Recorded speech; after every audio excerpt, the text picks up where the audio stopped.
விதவிதமான ஆடை ஆபரணங்களுடன் உங்கள் பண்டிகை நாட்களை ஒளிமயமாக கொண்டாட ஸ்ரீநகரில் உள்ள வேலவன் ஸ்டோர்ஸுக்கு வாங்க. தினமலர் நேயர்களுக்கு வணக்கம். வணக்கம். இடைத்தேர்தல் நடைபெற வேண்டிய தொகுதிகளில் இப்போது இடைத்தேர்தல் நடைபெற்றால் அதில் எத்தனையில் தாவேகா வெற்றி பெறும் என்கின்ற ஒரு ஐயம் ஏற்பட்டதனால் அங்கு கருத்து கணிப்பை நடத்தி இருப்பதாகவும் அதில் வந்திருக்கக்கூடிய தகவல் ரிசல்ட் என்பது தாவேகாவுக்கு எதிராக இருப்பதாகவும் தகவல் வந்திருக்கிறது. விவரங்களை பார்க்கலாம். விளாத்திக்குளம் எம்எல்ஏ மார்க்கண்டேயனுக்கு ஜாமீன் கிடைச்சிருச்சு அப்படின்னு மகிழ்ச்சியா இருக்கிறாங்க. ஜாமீனோடு சேர்த்து சில கடுமையான நிபந்தனைகளும் போட்டிருக்காங்க. அதை வெளில சொல்லுவீங்களா திமுகவினரே அப்படின்னு நெட்டிசன்கள் கிண்டல் பண்ணிட்டு இருக்காங்க. பார்க்க போறோம்.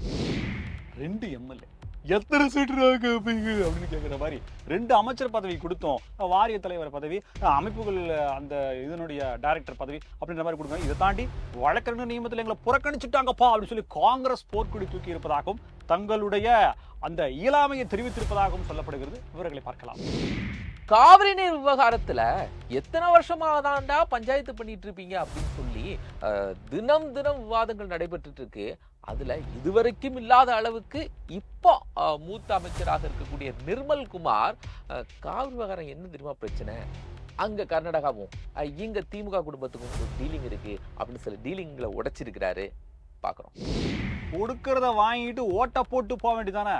கொடுக்கறத வாங்கிப்பாங்களாமா, ஆனா ஓட்டு நமக்கு போட மாட்டாளா, என்னடா பசங்க அப்படின்னு சொல்லிட்டு தாம் எப்படி வெற்றி பெற்றோம் என்பதை பல வகையில் வாக்குமூலமாகவே கொடுத்திருக்கிறார் முன்னாள் அமைச்சர் அனிதா ராதாகிருஷ்ணன்.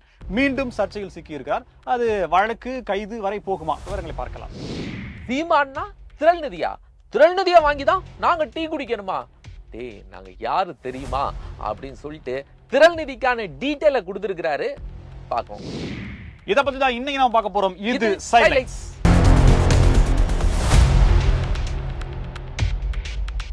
8 தொகுதி காலியா இருக்கு. அதுல 7 தொகுதி காலி செய்யப்பட்டது, ஒரு தொகுதி காலி செய்யப்படக்கூடிய நிலைமையில் இருந்தது. திருச்சி கிழக்குன்னு வச்சுங்களேன். ஸோ இப்போ இந்த 8 தொகுதியில இடைத்தேர்தல் நடத்தினா நமக்கான வெற்றி வாய்ப்பு என்ன அப்படின்ற திடீர்னு சந்தேகம் தூக்கத்துல வந்துதா இல்ல கழிவறையில் உட்காந்துருக்கும் போது வந்துதா எனக்கு தெரியல. திடீர்னு அவங்களுக்கு ஒரு சந்தேகம் வந்துருச்சு. ஸோ அந்த முன்னணி அமைச்சருடைய நிறுவனம் ஒரு கருத்து கணிப்பை நடத்துறாங்க. பாத்தீங்கன்னா ஏற்கனவே 5 தொகுதிகளில் இடைத்தேர்தல் நடத்தக்கூடாதுன்னு சொல்லி 31ஆம் தேதி வரைக்கும் தான். இப்ப அதுவும் என்னாச்சு அப்படின்றது நீதிமன்றம் என்ன சொல்லி இருக்குன்னா இன்னைக்கு டைம்ல அதையும் எக்ஸ்டெண்ட் பண்ணிட்டாங்க. 31ஆம் தேதியை இன்னும் கூட கொஞ்ச நாள் ஸ்டேயை எக்ஸ்டெண்ட் பண்ணிருக்காங்க. ஸோ இப்போதைக்கு பிம்பிலிக்கு பிலாப் அப்படின்ற இருக்கிற நிலையில சரி ஒரு போட்டு பாத்துருவோமே ஜோலியா அப்படின்ற மாதிரி போட்டு பார்த்துருக்காங்க. பார்த்தா எல்லா ஜோலியும் கமுந்து படுத்துருக்குது, ஒரு ஜோலி கூட நிமிந்து படுக்கல.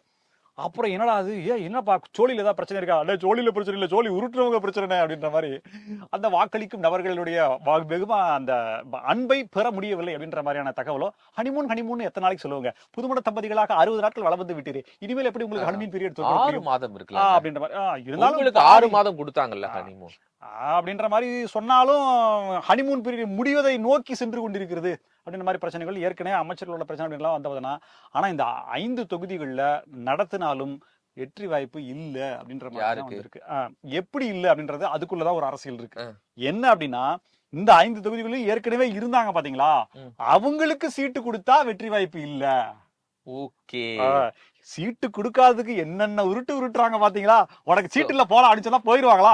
அதுக்காக இந்த ஒரு கருத்து கணிப்பாமா, அதுல வரக்கூடிய ரிசல்ட் ஆமா ஒரு A4 சீட் எடுத்து போடுவாங்களாமா. அதை பார்த்துட்டு கண்டு தொடச்சிட்டு சரி வேற குடு அப்படின்ட்டு போயிருவாங்களாமா. என்னப்பா டிராமா நடக்குது, சிவாஜி படம் ஓட்டுறீங்களா அப்படின்ற மாதிரி. உங்களை எல்லாம் வேணா மேயர் ஆக்கிடுறோம் இல்ல அவங்களே கேக்குறாங்களாம். வாரியத்துல டைரக்டர் அதுன்னு உனக்கு கொஞ்சம் வெயிட் கையா போட்டு விடுங்க அப்படின்ற மாதிரி சொல்றாங்களாமா. ஆனாலுமே அங்க போன அந்த 5 முன்னாள் சட்டமன்ற 2 விஜயபாஸ்கர் விட்டுருங்க. ஆமா, மீதி ஆட்கள் 2 விஜயபாஸ்கர் ஒரு மரகதம் குமரவேலுங்க. இந்த 3 பேத்துக்கும் அடுத்து அமைச்சரவை மாற்றத்துல அமைச்சரவையிலேயே இடம்பெறுவதற்கான வாய்ப்புகள் அப்படின்ற மாதிரி பேச்சு போயிட்டு இருக்கு.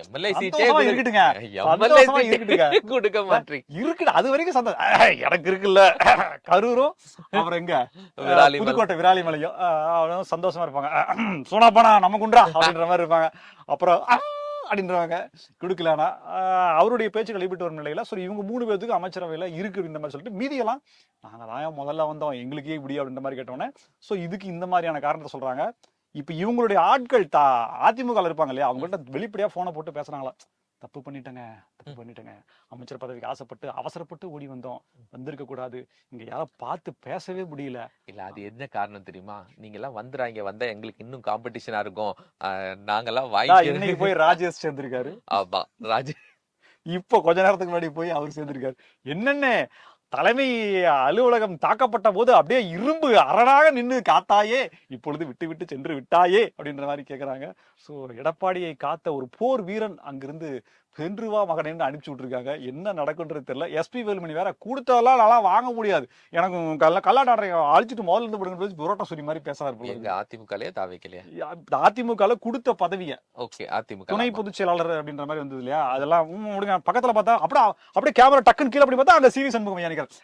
ஆஹா இவர் இப்படித்தானே பேசுவார் அப்படின்ற மாதிரி. இந்த பக்கம் பார்த்தா நத்த விஸ்வநாதன் சார், நத்த விஸ்வநாதன் நிக்கிறார். சோ இருக்கிற இந்த டிக்கெட்டுங்க எல்லாமே போயிட்டு இருக்குது அப்படின்னா, பதவி கொடுக்குறோம், கொடுத்தாலும் வேணாங்கிறீங்க, நீங்க பாட்டுக்கு அங்க போறீங்க திரும்ப வர்றீங்க, ஏதே பதவி வேணும். நீங்க மாவட்டத்துல பவர் இல்லாத பதவியை குடுக்குறீங்களேங்க, பவரை புடுங்கிட்டு பவர்னா டியூராசெல் பேட்டரி தான் வாங்கி கொடுக்கணும், இல்லைன்னா எக்ஸைடு பேட்டரி பெருசா வாங்கி கொடுத்து நாக்கில கிடைச்சிங்கன்னு சொல்ல வேண்டிய பவர் வந்துட்டே இருக்கும்.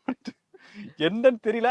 சோ தாவேக்கால ஒரே கலவரமா இருக்கிற நிலையில அதிமுக நாங்கள் சலித்தவர்களா சொல்ல மாதிரி அங்கேயும் வந்துட்டு இருக்கு. பொறுத்து இருந்து பார்க்கலாம் என்ன நடக்குது.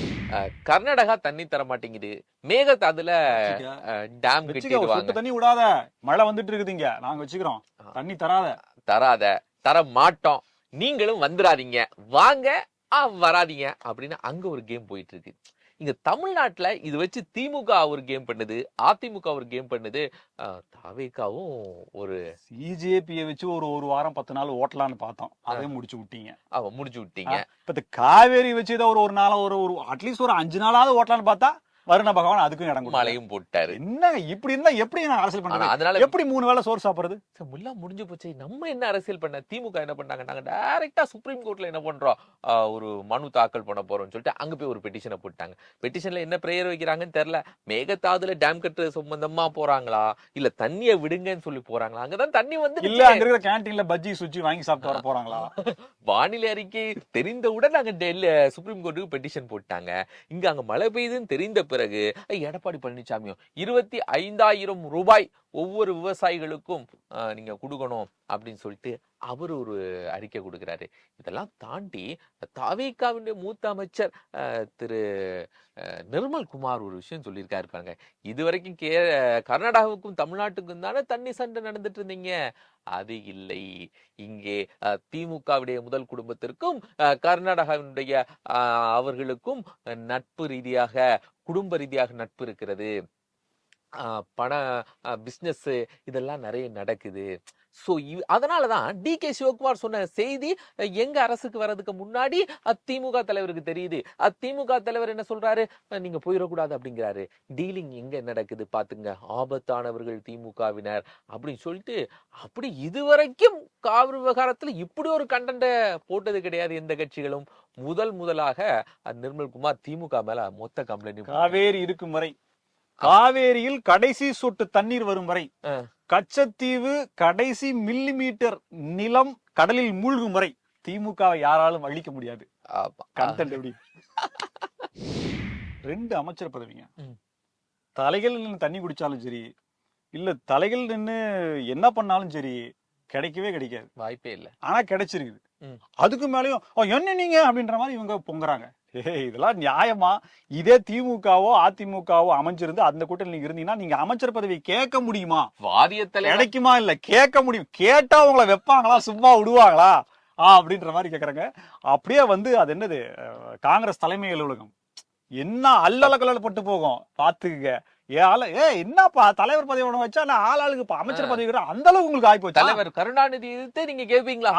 காங்கிரஸ் கட்சி தலைவரே கேக்குறாரு. ஜட்ஜுக்கு கொடுக்குறோம்னா அது எங்களுக்கு ஜட்ஜுக்கு உள்ள ஒரு இது, நாங்க அவங்களுக்கு கொடுப்போம், அப்பதான் நாங்க சொல்லி காட்டுவோம். நீ வந்து அமைச்சர் பதவி என்ன அப்படின்ற மாதிரி அவங்க பேசியிருப்பாங்க. ஆனா பாருங்க, இங்க 2 அமைச்சர் பதவி கொடுத்தோம், அவருடைய செயல்பாடு சரியில்லை. அடுத்த அமைச்சரவை மாற்றத்துல உயர்கல்வித்துறை அமைச்சர் ஐயா விஸ்வநாதனை வந்து நல்ல பொறுப்பான பதவியை கொடுத்து, வீட்டுல பாருங்கயா டிவிலாம் நிறைய ப்ரோக்ராம்லாம் வருது, நீங்க பாருங்க, ரொம்ப ஸ்ட்ரெயின் பண்ணிக்காதீங்க அப்படின்ற மாதிரி ஏதோ ரெஸ்ட் கொடுக்கறதாக தகவல் சொல்லப்படுது. அப்படி இருக்கிற நிலைமையில இவங்க போய் இந்த வழக்கறிஞர் நியமனம் இருக்கு இல்லையா, ஆமா, என்னங்க கூட்டணி தர்மத்தை மதிச்சு ஒரு வழக்கு கூட போட்டாங்க, காசு வாங்குறாங்க. கூட்டணி தர்மத்தை மதிச்சு கூட்டணி கட்சிக்காரங்களுக்கு ஒரு 25% வழக்கறிஞர்கள், 25 வழக்கறிஞர்கள் இல்ல 25% மாவட்ட டிஸ்ட்ரிக்ட், அப்புறம் மதுரை பிரான்ச், ஆமா, எல்லாத்துக்குமே வந்து ஒரு 25% கொடுப்பாங்க. பார்த்து நாங்களாம் ஷார்ட் லிஸ்ட் பண்ணி எங்க தலைமை மூலியமா அப்படியே நாங்க சீட்டு கொடுத்தோம். கடைசியில பார்த்தா எங்க பேரு வரலங்கய்யா. இல்ல, நீங்க அந்த ஒப்பந்தம் போட்டு வெளியிட்டீங்கல்ல, காங்கிரஸ் நாங்க 2029 வரைக்கும் சேர்ந்திருப்போம், இதெல்லாம் நீங்க சேர்த்து நீங்க பார்த்து கொடுக்கறதா, ஏதாவது பார்த்து போட்டு கொடுக்கறதா, நீங்க இதெல்லாம் ஒப்பந்தத்துல போடுங்க அப்படின்னா அதெல்லாம் என்ன செருப்பு எங்க விடணும்லாம் ஒப்பந்தத்துல போட முடியுமா? என்ன இப்ப செருப்பு போட்டோன்னா நீ ஏன் ஷூவை போட்டு வந்தான்னு சொல்லி கேட்டீங்கன்னா எப்படி இது? நீங்க பார்த்து கொடுக்கணும். நீங்க உங்கள்ட்ட ஆள் இல்ல, எங்கள்ட்ட ஆள் இருக்கு. நீங்க ஜெயிச்சிருக்கீங்க, நாங்க ஜெயிக்கல, நீங்க மாத்துக்கிறோம், நீங்க கையோட வாங்க, நான் நிலக்கடலை கொண்டு வரேன், 2 பேரும் ஊதி ஊதி சாப்பிடுவோம் அப்படின்னு அந்த காலத்துல சொல்லிருக்காங்க. புரிஞ்சுக்கிறோம் முதலமைச்சர் ஜோசப் விஜய். ஆமா, அப்படின்னு ரொம்ப கோவப்பட்டு மாணிக்கம் தாக்கூர்ல வேற மாதிரி ஒரு மாதிரி பேசுறாரு. கோவப்பட்டாருங்க. ஐயோ, அறிவாலயமா இருந்தா கோவப்பட மாட்டாரு. இது வந்து பனைகுருங்கிறதுனால கோவப்பட்டார் போல இருக்கு. சோ இன்னும் என்ன செய்ய போறா? ஐயோ, காங்கிரஸ் மட்டும் இல்லைன்னா என்ன ஆகுன்னு தெரியல. அவர் சிஎம் வச்சு எல்லா கூட்டத்தையும் தள்ளி வச்சுட்டு உடனே அவங்க உட்காந்து பேசிட்டு இருக்காங்க. ஐயோ, இன்னும் காங்கிரஸ் சொல்லிருச்சு, ராகுல் காந்தி டிபார்ட்மெண்ட்ல இவ்வளவு வேணுங்க. வந்தாரு, மேகதாது அணை பத்தி ஒரு வார்த்தை பேசல. வந்துட்டு டாடா காட்டிட்டு அதுல ஒரு பொருளை கிளப்பிட்டு இங்க இருந்து ராகுல் காந்தி போயிட்டாரு. அங்க உங்க ஆட்சி தான் நடக்குது. ஒண்ணு கட்டுறேன்னு சொல்லல, கட்டலன்னு சொல்லு. இங்க வந்து நீ எதுவுமே சொல்லாம போற. மேகதாதுன்னா என்னப்பா அப்படின்ற ஒரு கேள்விக்காக டெஃபினேஷன் நீங்க கொடுத்துருக்கணுமா இல்லையா? என்னப்பா உங்க அரசியல் அப்படின்ற மாதிரி சொல்லுப்பா. உங்க பிரச்சனை எனக்கே புரிய மாட்டேங்குதேப்பா. நீங்க 2 பேரும் என்ன சண்டை போடுறீங்கன்னே தெரிய மாட்டேங்குது. இத்தனை வருஷமா கம்யூனிஸ்ட். ராகுல் காந்தி அவர்களுடைய பாட்டியார் 1974ல என்ன செஞ்சாங்க அப்படிங்கறதுல இருந்தே இருக்கு, காங்கிரஸ்க்கு இருக்குதான். பட் தெரியல அவருக்கு. முதல்ல இந்த காந்திங்கிற பேரு எப்படி வந்தது, அதை நீக்கிறதுக்கான முயற்சி, கெஜெட்ல இருந்து எடுக்கிறதுக்கான முயலை பார்க்கணும். இந்த பேரை வச்சுக்கிட்டு தான் இவ்வளவு தூரம் ஆடி அந்த பேரு தாங்க அதுதாங்க அப்படின்ற மாதிரி இருக்குது. ஸோ இந்த காங்கிரஸ் வந்து எதிர்ப்பு தெரிவித்து தன்னுடைய அந்த ஆற்றாமையை வெளிப்படுத்தி இருக்கிறதுனால தாவேகாவுக்கு மிகப்பெரிய நெருக்கடியாகவும், காங்கிரஸ்க்கு கொடுத்த அமைச்சர் பதவியை மாற்றுவதற்கான அந்த இன்னும் வேற ஒருத்தருக்கு அதே துறையை கொடுப்பாங்களா, இல்ல அவருக்கு வேற துறையை கொடுப்பாங்களா, இல்ல காங்கிரஸ்க்கு ஒண்ணுதான் போயிட்டு வாங்கன்னு அனுப்பிச்சு விடுவாங்களா அப்படின்றது தெரியல. அதிமுக எத்தனை பேர் வராங்க, அவங்க எவ்வளவு ஜெயிக்கிறாங்க, அதை பொறுத்து இருக்கு. அதுக்கு எலெக்ஷன் வைக்கணும், மக்கள் தேர்ந்தெடுக்கணும், அப்புறம் தான் அவச்சரமை மாத்தம் இருக்கணும் அப்படின்ற மாதிரி இருக்குது. எப்படியாவது இந்த முறை முதலமைச்சர் ஆயிடலாம் அப்படின்னு கனவுல இருந்தாரு நாம் தமிழர் கட்சியினுடைய சீமான். 8% ஆயிட்டோம். ஒரு தகுதி இல்லையா அவரால்? முடியாதா? அவரால் திறம்பட செய்ய முடியாதா?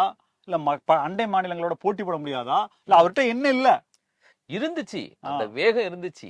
ஆனா அந்த 8% அப்படியே 80% ஆக்கிடலான்னு ஒரு கால்குலேஷன்ல இருந்தாரு. ஆனா அவருடைய கனவு தவிடுபொடி ஆயிடுச்சு. 8 அப்படிங்கிறது 4க்கு கீழாக குறைந்தவுடன் மிகவும் அப்செட் ஆகிவிட்டார். இதுல என்னன்னா, திரள் நிதி கலெக்ட் பண்றீங்க, அதனாலதான் வாழ்றீங்கன்னு சொல்லிட்டு இங்க இருந்துட்டு தாவேகா டீம்ஸ்ல இருந்து இந்தியா ஒவ்வொரு முறையும் வேர்ல்டு கப்ல இந்த சூப்பர் 6 சூப்பர் 8ன்னு சொல்லுவாங்க. ஆமா, இவன் ஜெயிச்சு போக மாட்டாங்க. நம்ம என்ன சொல்றது, இருக்கிறதா சொல்றோம். கடைசியில ஆன்டி இண்டியன் என்ன சொல்லாதீங்க. நம்ம ஜெயிச்சு போறதோட டே நியூசிலாந்து தோக்கணும்டா, சவுத் ஆப்பிரிக்கா அதிக ரன் ரேட்ல ஜெயிக்கணும்டா, ஸ்ரீலங்காவும் செம்ம 2 ரேட்ல அடிக்கணும். எவ்வளவு 350 390 அடிச்சானுங்கன்னு இவங்க வந்து 110 கிலோ சுட்டாங்கன்னு வச்சுக்கேன், ரன் ரேட் அடிப்படையில் இந்தியா உள்ள போயிருண்டா அப்படின்னு பேசிக்குவாங்க. ஒண்ணுமே புரியாது. டிப்ரெஷன்ங்கிற மாதிரி நம்ம ஜெயிச்சு எங்க போறது. இப்ப இவரு சொன்னது அப்படிதான் இருக்குது. நீங்க ஜெயிக்கிறதுக்கு ஏதாவது பாருங்க. தாவேகா வந்துருச்சு, தாவேகா பண்ணிருச்சு, தாவேகா.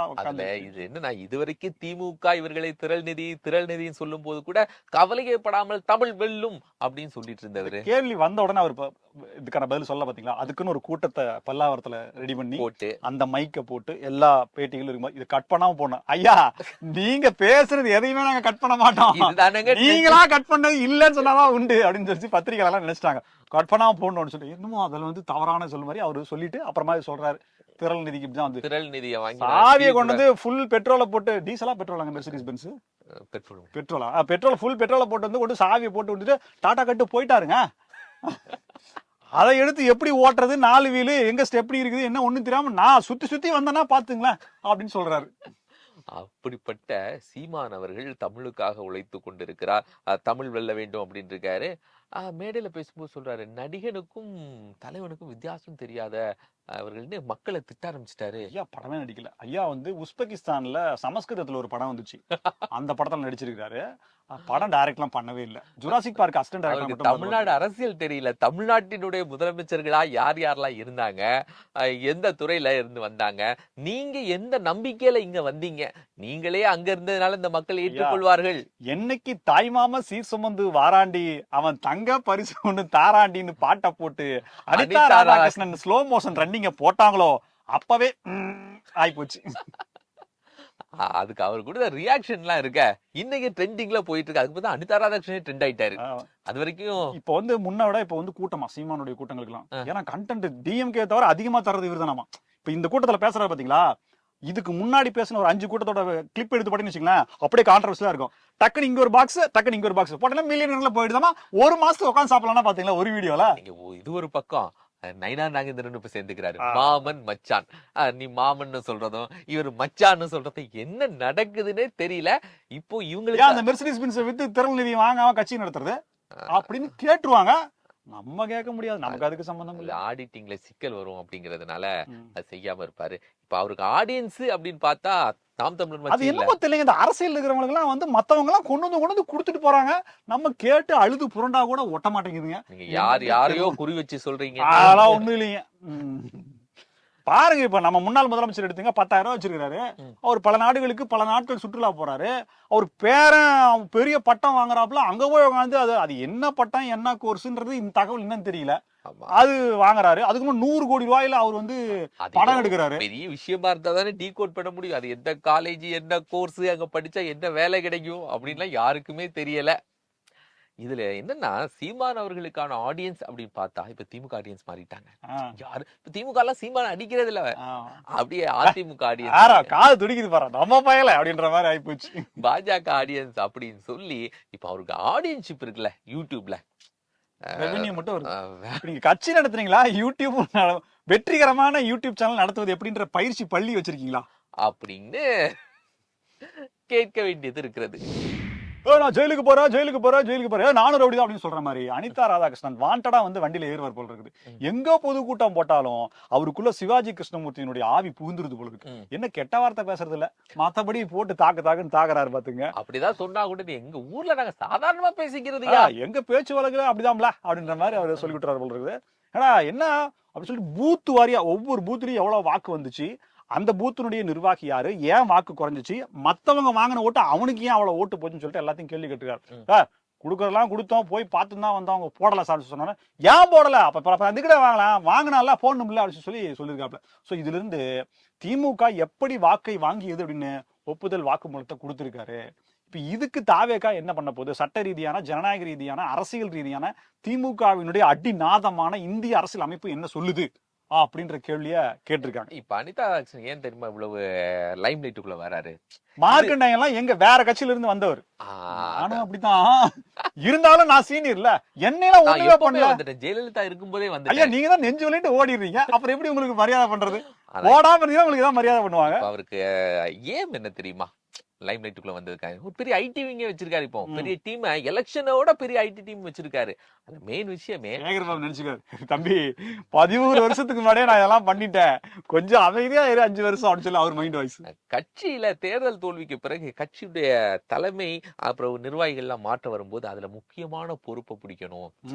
கட்சியுடைய தலைவர், பொதுச் செயலாளர், பொருளாளர் அப்படின்னு வரக்கூடியதுல அமைதிப்படையில மணி 10 வருஷமா கட்சியில் இருக்கிறேன், எனக்கு எல்லாம் மணி என்ன மணி என்ன இதெல்லாம் விட்டு கொடுக்க முடியுங்களா அப்படின்ற மாதிரி ஒரு சீன் வரும்ல. ஆமா, பட்டாப்பட்டி நான் தான் பண்ணுவேன் அப்படிங்கிற மாதிரி இவர் என்னன்னா என்ன தூத்துக்குடிக்குள்ள அடைக்கிடுறீங்க, திருச்செந்தூருக்குள்ளேயே முடிச்சிடுறீங்க, நான் தென் தமிழகம் மட்டும் இல்ல தமிழ்நாடு முழுசுக்கும் நான் ஒரு ஹீரோ அப்படிங்கிற மாதிரி கட்சியினுடைய முக்கிய பொறுப்பு வாங்குறதுக்கு தான் இந்த மாதிரி லைம் லைட்டுக்குள்ள அதிகமா வராது. சினிமால எல்லாம் ஒருத்தர் வருவார்ல, மும்பை தாதா, நில உலக தாதா, அவர் பேரு தாவூத் இப்ராஹிம். நீங்க வேணா அவர் ட்ரை பண்ணுங்க, இன்டர்நேஷனல் மீடியாலயே வந்துருவீங்க அப்படின்ற மாதிரி சொல்ல வேண்டியதுதான். என்ன தெரியல, அது இந்த துரந்தர் படம் வந்தானா அவர் இப்ப எப்படி இருக்காருன்றது நமக்கு தெரிஞ்சு போச்சு. சோ தாராளமா நீங்க ட்ரை பண்ணலாம். ஏன்னா அவர் எழுந்து உங்களுக்கான எதிர்வினை ஆற்றக்கூடிய அளவுக்கான இல்ல, நல்ல டிப்ஸா எடுத்துக்கிட்டீங்கன்னா உங்களுக்கு வாழ்க்கையில ஒரு மாற்றம் ஏற்படும். எந்த வீடியோனாலும் அனிதா ராதாகிருஷ்ணன் தான், என்ன அவர் மட்டும் தானா, நான் இந்த ஊர்ல எம்எல்ஏ இருக்கேன், விளாத்திக்குளம் நான் தெரியுமா, நான் தான் எம்எல்ஏ அப்படின்னு சொல்லி விளாத்திக்குளம் எம்எல்ஏ மார்க்கண்டையன் பேச ஆரம்பிச்சிட்டார்.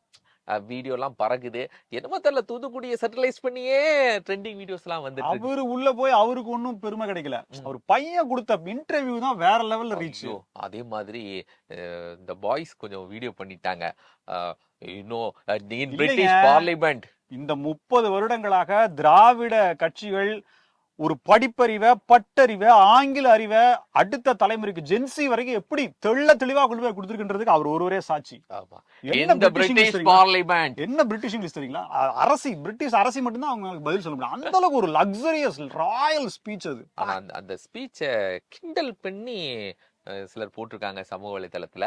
அதை பார்த்துட்டு பாவம் அந்த பையனுக்கு அப்பாவே ஜெயிலுக்கு போகும்போது அவன் பரிதாபமா பேசி கொண்டிருந்தான் அப்படின்னு சொல்லிட்டு டிஆர் பாலுடைய மகன் டிஆர்பி ராஜா, திமுக காரங்க வர்றப்ப மட்டும்தான் ஜெயில் திறப்பாங்க, மத்த நாள்லாம் மூடி வச்சிருவாங்க, யாருமே போக மாட்டாங்க. டெய்லி 100 பேர் போயிட்டு இருக்காண்டா, அவனுக்கு குடும்பம் இருக்குது, பிள்ளைங்க இருக்குது. ஆமா, அந்த பையன் பேசும்போதே மிஸ்டர் சீஃப் மினிஸ்டர், நீங்களுக்கு வேண்டும் என்றால் உங்களுடைய பையன் இல்லாமல் இருக்கலாம். பிரெயின், ஸ்பைனல் கார்டு, ஹார்ட், பாடி, அப்பா என்னங்க எம்பிபிஎஸ் மாணவன் கூட அவ்வளவு தெரியாதுங்க. ஸ்கெல்டன் என்றால் என்ன தெரியுமா அப்படின்னு சொல்லிட்டு எல்லாமோ பேசி எடுத்து இமிட்டேட் பண்ணாரு பாத்தீங்களா? அப்படியே இருந்தது, வேற லெவல் இருந்தது. இப்போ அதுக்கு பிறகு ஜேசன் விஜய் ஒரு வீடியோ போட்டு இப்ப என்ன பதில் சொல்லன்னு தெரியாம துவங்கி டிடி பத்தி சொல்லணும்னா, அவன் சும்மாவே சுடுதண்ணில கைய விடுவான், ஒன்ன சும்மாவா விடுவான் அப்படின்ற மாதிரி. ஏன் 100 ரூபா கொடுத்தாலே அது அடங்காதேடா, நீ வேற லட்சக்கணக்கில் கொடுத்துட்டியடா, அது உன்ன வைக்காம விடாதுடான்ற மாதிரி. எனக்கு போன முறை சாம்பார் வாலி ஞாபகம் தான் வந்து. அதேதான் அதான் சொல்றேன். எப்படியோ மார்க்கண்டேயன் அவர்களுக்கு தூத்துக்குடியில பேசி ஜாமீன் கிடைக்கல. 2-3 நேரம் போட்டு பார்த்தாரு. தூத்துக்குடியில ஃபர்ஸ்ட் அப்பீல், செகண்ட் அப்பீல் எதுவுமே கிடைக்கல. கடைசியில சென்னை உயர் நீதிமன்றத்துல வந்துட்டாரு. ஐயா, ஒரு ஜாமீன் தானையா கேட்கிறேன், வேற என்னையா கேட்கிறேங்க போது போனா போட்டோம் அப்படின்ட்டு ஜாமீனை கொடுத்திருக்கிறார்கள். ஜாமீன் சும்மா கொடுக்கல, ரெகுலர் ஜாமீன் சும்மா கொடுக்கல. நீங்க என்ன கண்டிஷன் தெரியுமா? தூத்துக்குடி காவல் நிலையத்துல நீங்க டெய்லி போய் என்ன பண்ணணும், கையெழுத்து போட வேண்டும். அப்படி நீங்க கையெழுத்து போடுறதாக இருந்தாதான் ஜாமீன் தரும்னு ஒரு கண்டிஷன் மட்டும் போடாம, இனிமேல் பட்டு இந்த மாதிரி எல்லாம் பேச மாட்டீங்க அப்படின்னு ஒரு அஃபிடவிட் சப்மிட் பண்ணுங்கள், அஃபிடவிட் சப்மிட் பண்ணாதான் உங்களை விடுவோம் அப்படின்னு நீதிமன்றம் சரியா லாக் பண்ணிடுச்சு. இனி முதலமைச்சர் அப்படின்னு கூட அவர் பேசுறதுக்கு முதலமைச்சர் அப்படிதான் பேசுவாரு. ஆனால் விடுதலை பெற்று விட்டோம். செந்தில் பாலாஜி சொன்னாரு பாத்தீங்களா, 1.25 வருஷம் உள்ள இருந்து வந்திருக்கேன், எதுக்கு? நாட்டு விடுதலைக்காகவா? செக்குழுத்து செம்மலா? இல்ல ஏதாவது தண்ணி வரல, காவேரி தண்ணி வரலன்னு இருந்தீங்களா? ஊழல் பண்ணிட்டு உள்ள போனீங்க, கஞ்சி கதறி கூத்தாடி காலில் விழுந்து பெயில வாங்கிட்டு வந்தீங்க. அது பெருமையா சொல்றாரு. இதெல்லாம் நான் பயப்பட மாட்டேன்னு சொல்றாரு. என்ன தெரியுமா, உடனே பாட்டு போடுவோம், பாலையங்க ஒரு டைஸ் ரயிலே அப்படின்னு பாட்டு போடுவாங்க. இதெல்லாம் நம்ம பாக்கணும், வரலாறு மறந்து போயிருமே நம்ம. அதுல கண்டிஷனோட பெயில் வாங்கிட்டு வந்து நாங்கள் விடுதலை ஆகி விட்டோம், தாவேக்கார விட்டது என்ன தெரியலங்க. நீங்க 2 நாள் கையெழுத்து போடலனா திராவிடம் வென்றது, 2 நாள் கையெழுத்து போடலன்னா உங்களை திரும்ப தூக்கி உள்ள வைத்து விடுவார்கள் அப்படிங்கறதெல்லாம் தெரியலையா? மக்களுக்கு தெரியாதுன்னு நினைக்கிறீங்களா? இவங்க போய் கருணாநிதியினுடைய சமாஜத்துல பூஜை பண்ணிட்டு ஆசீர்வாதம் வாங்கிட்டு வருவாங்களாமா. அங்க போய் தயிர் வடை, சாம்பார் வடை, ரச வடை எல்லாம் ஏவாவேல ஒரு டான்ஸ் ஆடினா தெரியுமா? அதே திருப்பதியில போயிட்டு நம்ம இது நிதிநிலை அறிக்கையை வச்சுட்டு வந்தா நீங்க இன்னும் பகுத்தறிவு வந்துரும், உடனே பயங்கர வந்துரும், காளான் மாதிரி வந்துரும். என்னடா இது, உங்களுக்குன்னா எதுவுமே வர மாட்டேங்குது, மத்தவங்களுக்கு எல்லாம் எல்லாமே வருதுன்னு சொல்லி அவங்களுக்கு கேள்வி கேட்கறாங்க. ஆனா என்ன கேட்டாலும் அசஞ்சுக்கலையா, அவங்க பாட்டு அவங்க வேலையை பார்த்துன்னு இருக்கிறாங்க. இதே போல பல புதிய தகவல்களோடு மீண்டும் உங்களை சந்திக்கிறோம். இது சைட்லைட்ஸ். நன்றி, வணக்கம்.